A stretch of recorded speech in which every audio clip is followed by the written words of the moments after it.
Apa itu thrifting? Thrifting adalah solusi untuk mengurangi limbah fashion atau industri tekstil. Sebenarnya, istilah ini digunakan apabila seseorang melakukan pembelian barang di thrift shop atau toko barang bekas. Saat ini, kegiatan thrifting atau membeli barang bekas bisa dilakukan secara online maupun offline. Beberapa tahun belakangan, thrifting merupakan tren yang banyak digemari oleh kalangan generasi Z. Tren ini banyak mereka lakukan untuk membeli berbagai kebutuhan fashion yang sedang digemari. Akan tetapi, sebelum melakukan thrifting, kamu perlu tahu berbagai manfaat, kekurangan, dan tips berbelanja thrifting yang baik. Untuk itu, perhatikan video berikut ini.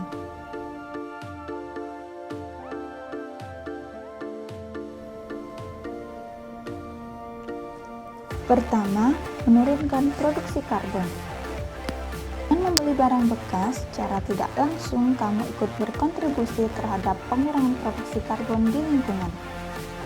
Karena dalam proses pembuatan pakaian, sangat diperlukan banyak energi mulai dari pengangkutan bahan mentah hingga pembuatan barang.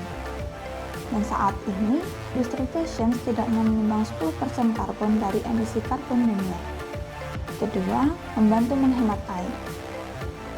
Selain energi, konsumsi air untuk setiap tahap produksi pakaian juga sangat tinggi. Dengan melakukan thrifting, setidaknya kita sudah menghemat berliter-liter air yang digunakan untuk memproduksi pakaian baru. 3. Mengurangi limbah di TPA. Karena banyaknya limbah produksi yang akan berakhir di tempat pembuangan akhir atau TPA, sehingga menyebabkan peningkatan volume sampah. Kegiatan membeli barang bekas atau thrifting dapat membantu mengurangi sampah yang akhirnya dibuang begitu saja. Tidak hanya itu, limbah bahan kemasan seperti plastik, kertas, dan logam juga akan berkurang. Keempat, hidup menjadi ramah lingkungan.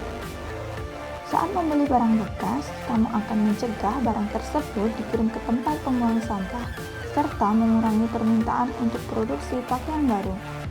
Tidak hanya membeli, kamu juga dapat menyumbangkan pakaian yang tidak digunakan lagi dan mengajak orang lain juga melakukan hidup yang ramah lingkungan dengan mengurangi penumpukan sampah pakaian. Kelima, dapat menunjang sustainable living. Dengan membeli barang bekas, kamu dapat menunjang sustainable living. Menurut World Wide Fund for Nature atau WWF, sustainable living adalah sebuah gaya hidup yang menyeimbangkan upaya lokal dan global untuk memenuhi kebutuhan dasar manusia dengan tetap melestarikan lingkungan alam dari degradasi dan kerusakan. Terakhir, kamu dapat membeli barang murah dengan kualitas yang bagus. Saat membeli barang bekas, kamu dapat membelinya dengan harga yang cukup terjangkau, namun kualitasnya yang masih terjaga. Bahkan, kamu dapat menemukan merek kelas atas asal kamu bersandar mencarinya. Kamu juga bisa menemukan barang yang unik dan jarang untuk ditemukan atau hidden gem, yaitu pakaian edisi terbatas yang tidak lagi dijual di pasaran loh.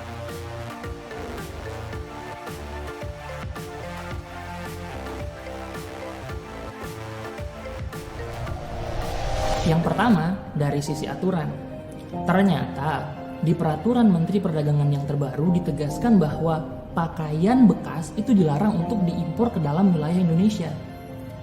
Dan larangan untuk memperjualbelikan pakaian bekas itu juga sudah diatur di Undang-Undang tentang Perdagangan dan Undang-Undang tentang Perlindungan Konsumen.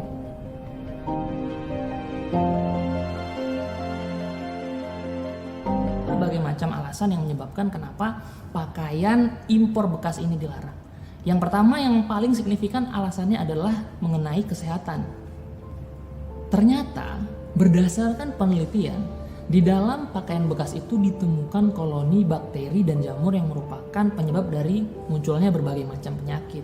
Entah itu penyakit kulit, diare, sampai infeksi saluran kelamin dan beberapa penyakit lain. Selain alasan kesehatan, alasan lainnya adalah dari sisi industri dalam negeri.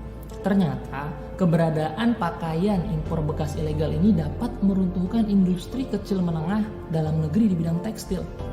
Karena dapat merugikan peluang masyarakat yang seharusnya bisa terlibat di bidang tersebut.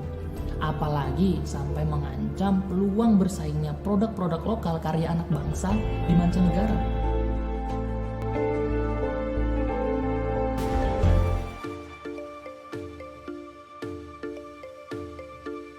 Ada beberapa hal yang bisa kamu lakukan. Pertama, kamu dapat merendamnya dengan air panas yang sudah diberi sabun cair. Setelah itu, keringkan juga dengan udara yang panas. Yang kedua, bungkus pakaian bekas tersebut dengan plastik kedap udara selama beberapa hari dan jauhkan dari barang-barang pribadi kamu. Tungau dapat mati dengan perlakuan seperti ini dan mencegahnya menginfeksi tubuh kamu. Dan yang terakhir, hindari penggunaan alat-alat pribadi secara bergantian, seperti handuk, sisir, maupun pakaian kamu. Tentu hal ini dapat mencegah kamu terinfeksi penyakit-penyakit tersebut.